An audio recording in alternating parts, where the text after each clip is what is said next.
then you can ask her questions. If you're interested. Sure.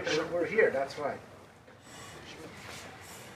Okay, well, she said something in a nutshell.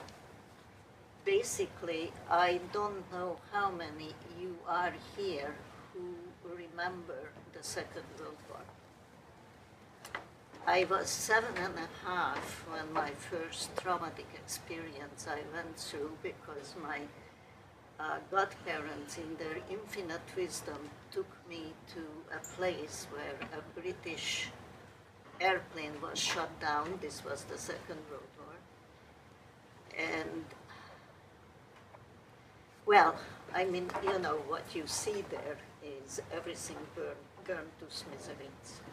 I don't want to get into it because it's still something which is coming back, you know, I can still see it. And I was 7.5. Then the next thing was that I discovered that summer, this is 1944, discovered that my parents were hiding a Jewish couple. And I was told not to breathe a word about it. 2 months later, in October, I discovered that my father was also hiding because he was drafted into the army and he wasn't going to go.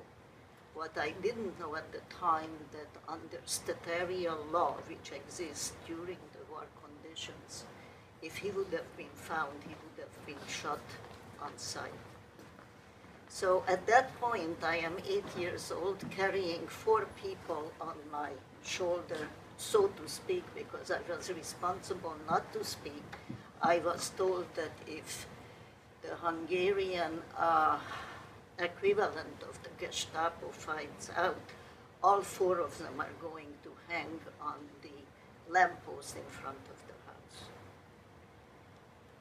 There were other incidences where we were out on the street, and I come from the Buda side. Budapest is 2 cities which were joined by the bridge over the Danube River.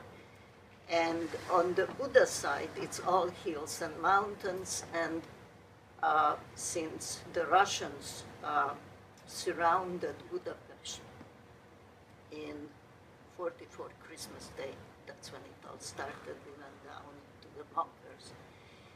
And anyway, when, as I said, at one point we were out because my mother wanted to go over to a neighbor to bake bread. On the way back, we were shot at because we were on the side of the Danube, which is a hill with the palace on top, and all the embassies at that time were stationed there, among them the German embassy. So that was the last stronghold. And we were shot at, and I remember even today that I was so terrified that I couldn't move. I asked the Hungarian soldier who was creeping that way, please help me, and he said, no, I cannot help you, I can be shot too.